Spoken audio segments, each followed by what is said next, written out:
Captain James Morrison entered the medical barracks at Camp Swift expecting routine examinations. The spring air outside hung thick with dust and cattle sounds drifting in from distant fields. Inside, 40 German women waited in silence, their faces pale and hollow, eyes fixed forward like people who had learned not to expect kindness. Morrison had examined thousands of prisoners before.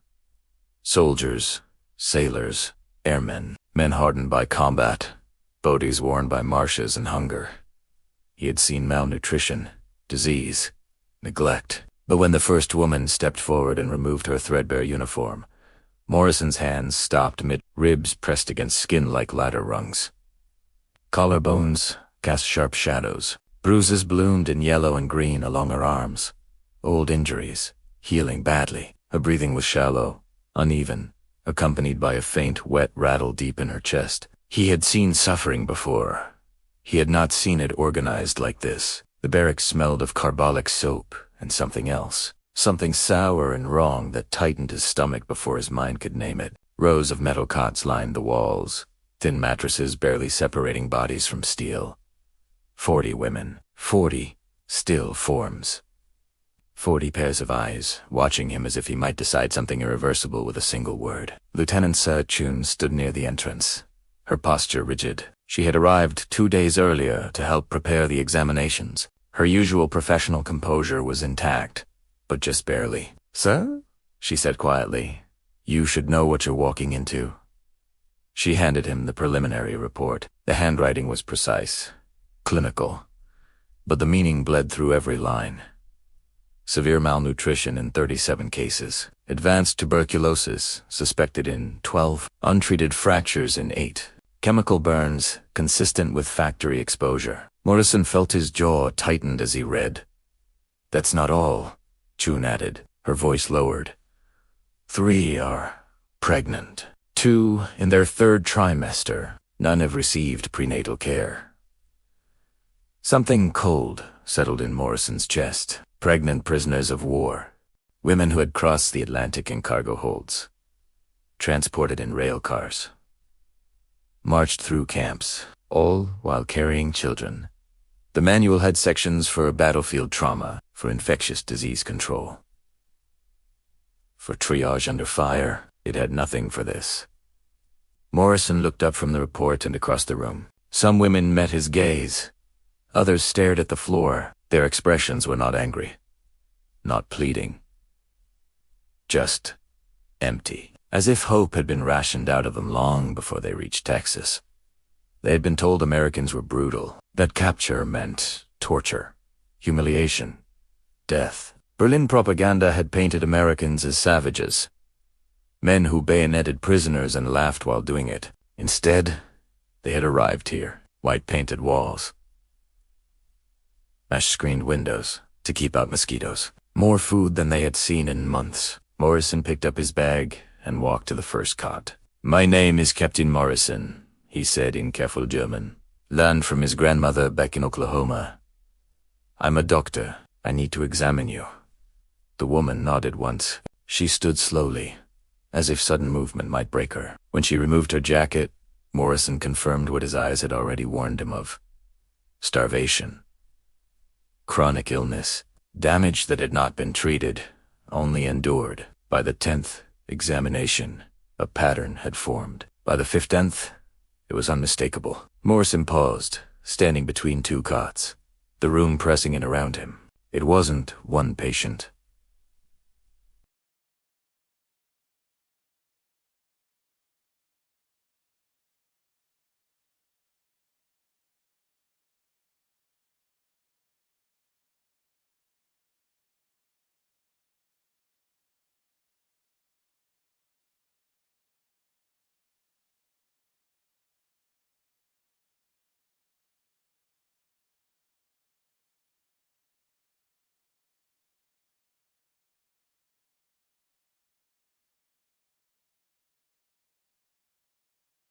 When he reached the 20th woman, Morrison stepped outside. The Texas sun hit him like a physical blow. Heat shimmered above the dirt. He stood there breathing deeply, grounding himself. Chun followed him out and handed him a cup of coffee without speaking. "They're dying," Morrison said finally. Not dramatically. Not all at once, but they're already on the way. I know, Chun said. I've notified headquarters. Supplies won't be enough, Morrison replied. These women need real care. Nutrition, medication, monitoring. Some need surgery. He paused. And those pregnancies. His voice trailed off. Inside his mind, the calculations ran automatically. Late-stage pregnancy. Severe malnutrition. Tuberculosis exposure. This wasn't a condition. It was a countdown. Delay wouldn't mean discomfort. Delay would mean funerals.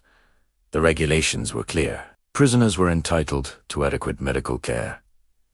Adequate men stabilizing, preventing outbreaks, maintaining minimum standards. Morrison had memorized the manual.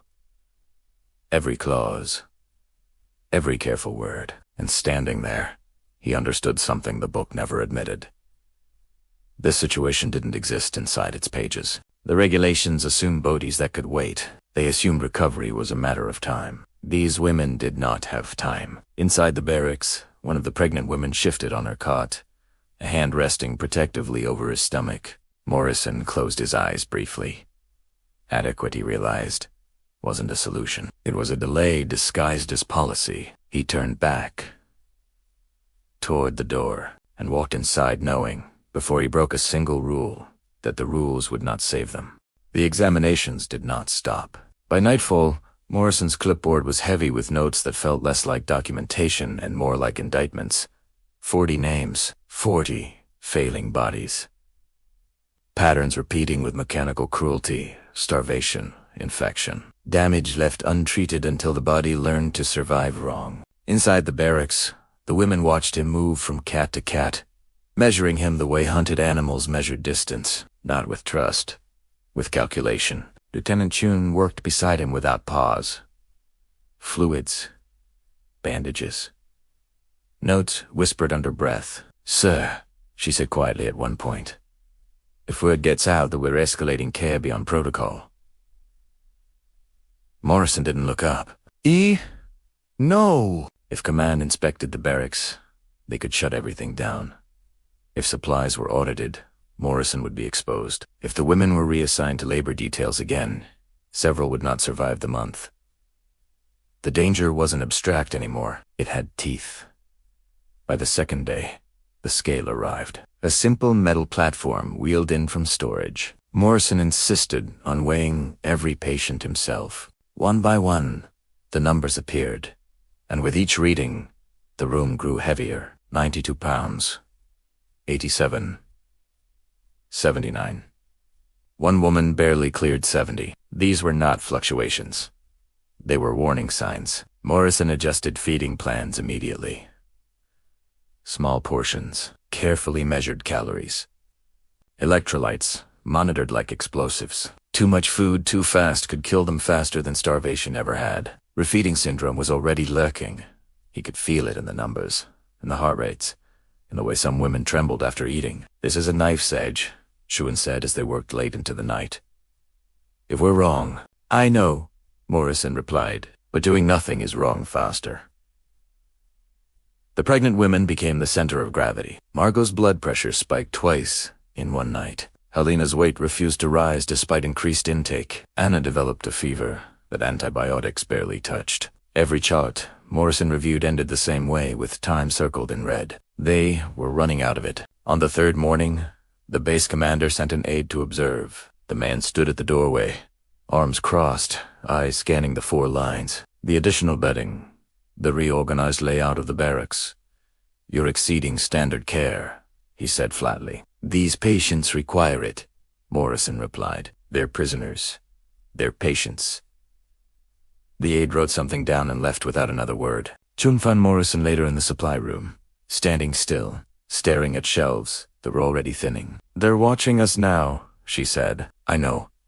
Are you prepared for what happens if they shut this down? Morrison thought of the scale. The pregnancies, the fever climbing despite medication. No, he said, but I'm more prepared for that than for letting them die. That night, One of the tuberculosis patients began coughing uncontrollably. Blood appeared on the cloth. Chun pressed to her mouth. Morrison moved instantly, isolating her, adjusting medication, fighting spread with every tool he had. The system said contain outbreaks. The system said conserve resources. The system said wait.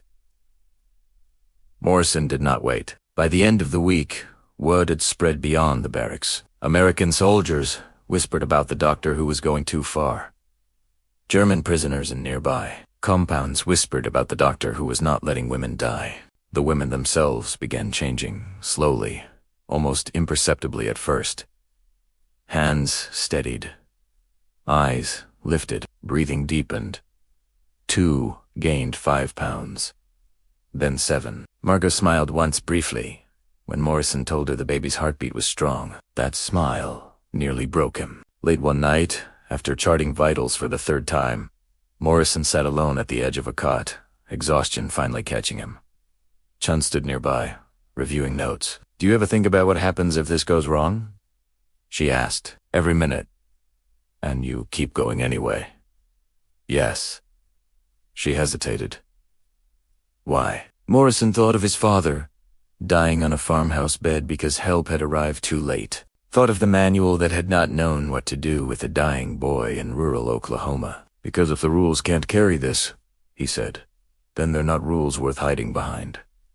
Outside, Texas night insects hummed. Inside, 40 bodies slept peacefully for the first time in years. The scale set against the wall. Numbers scratched into Morrison's mind. It wasn't about tea. It wasn't about mercy. It was about choosing not to poison people with neglect, and knowing that if the system noticed too closely, everything could be taken away tomorrow. The break came at 4:17 in the morning. Margot screamed, not loudly. There was no strength left for that, but sharply, suddenly, the sound slicing through the barracks like glass snapping under pressure.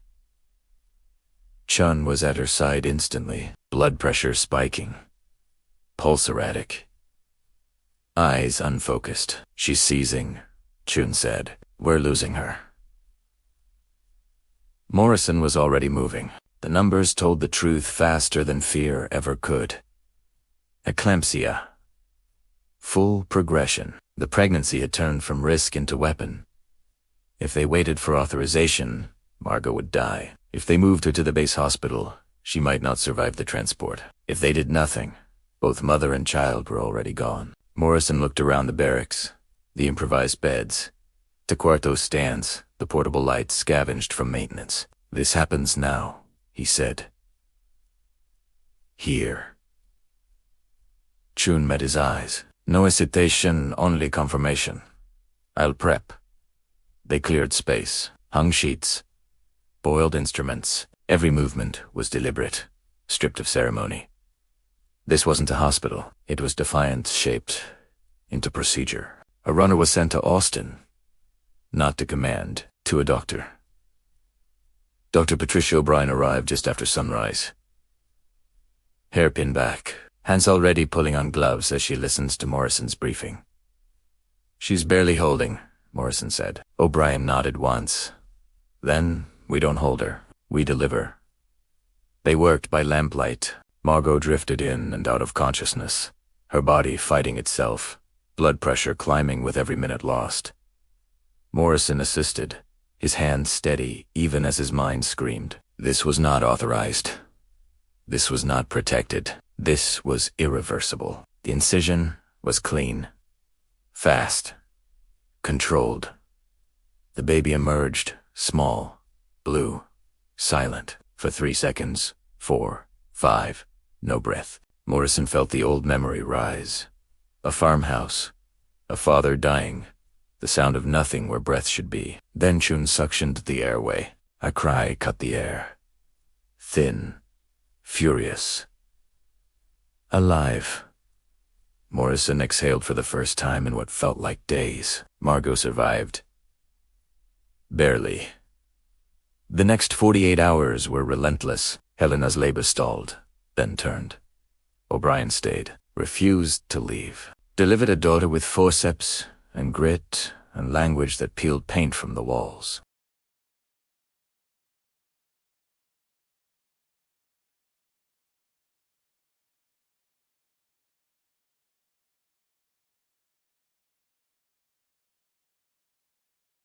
The machinery of war began to slow, grinding towards something that looked like peace from a distance but felt like uncertainty up close.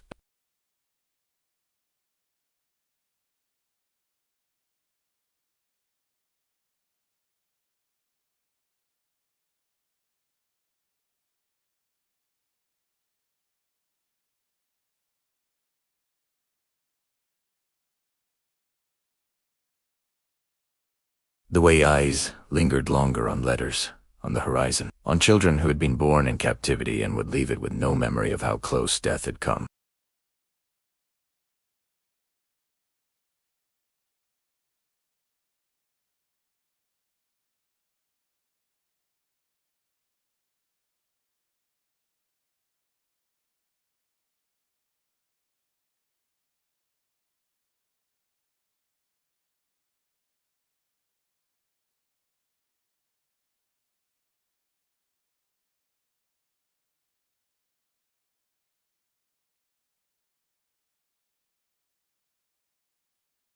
Morrison stood off to the side.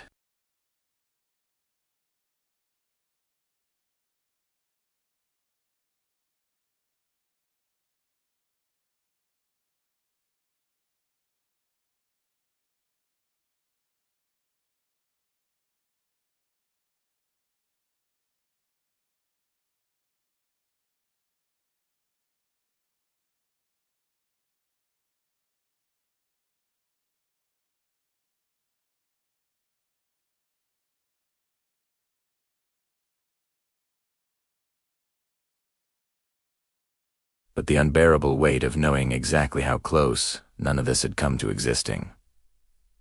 The trucks pulled away. Dust settled.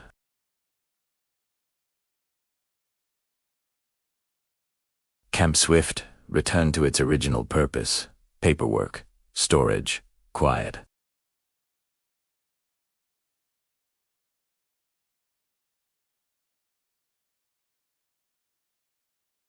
Commended once, quietly, without ceremony. He never spoke publicly about what he had done.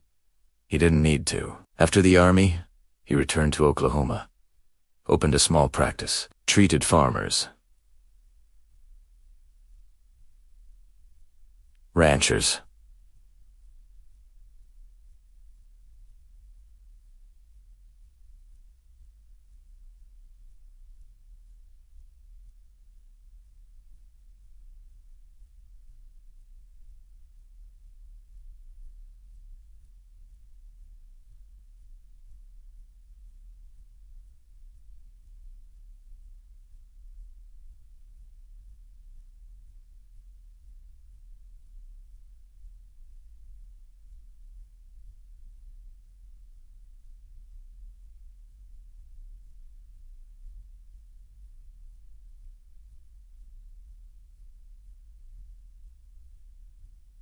Cecil was a photograph, not framed.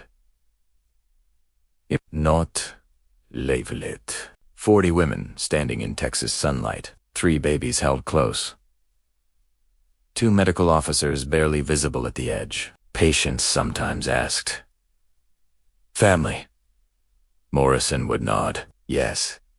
In Germany, the women rebuilt what they could. Margot found her husband alive. They raised Thomas near Hamburg, where bombed streets gave way slowly to classrooms and playgrounds. Hannah worsened overnight. Infection spreading. Surgery could not wait. They operated again.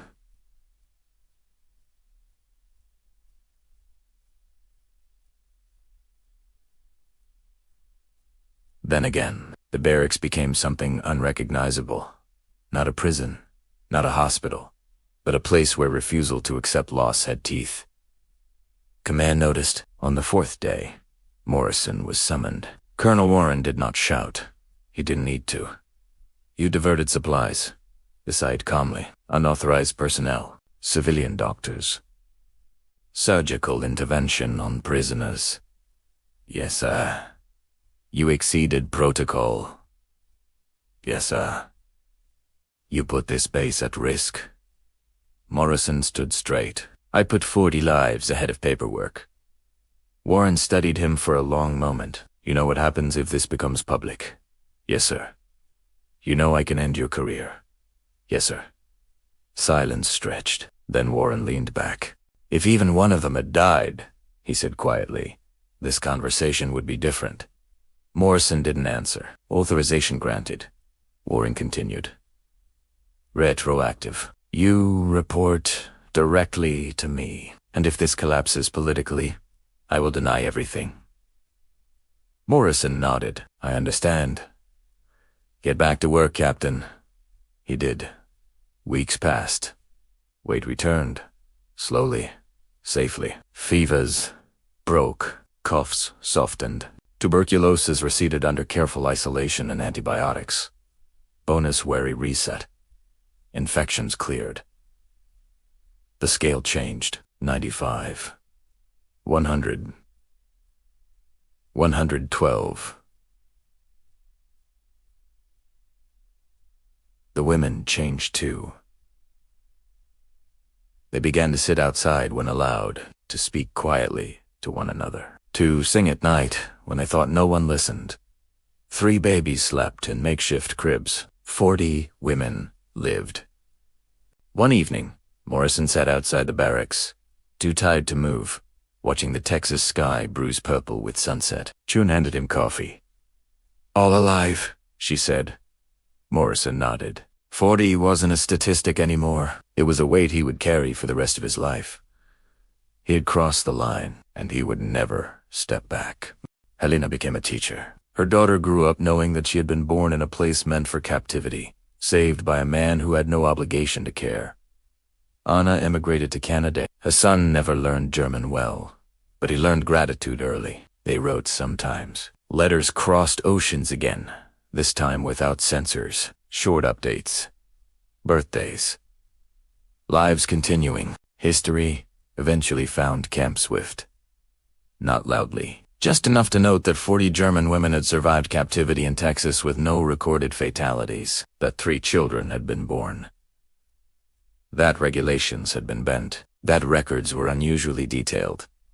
No monument was built, no plaque erected. When Morrison died in 1983, his obituary mentioned his service, his clinic, his devotion to patients. It did not mention the rules he broke. At his funeral, 3 elderly women stood at a distance. They placed 40 white roses on the casket. No one asked why. Years later, one of Morrison's grandchildren would learn the story. Not from textbooks, from a photograph tucked in a drawer.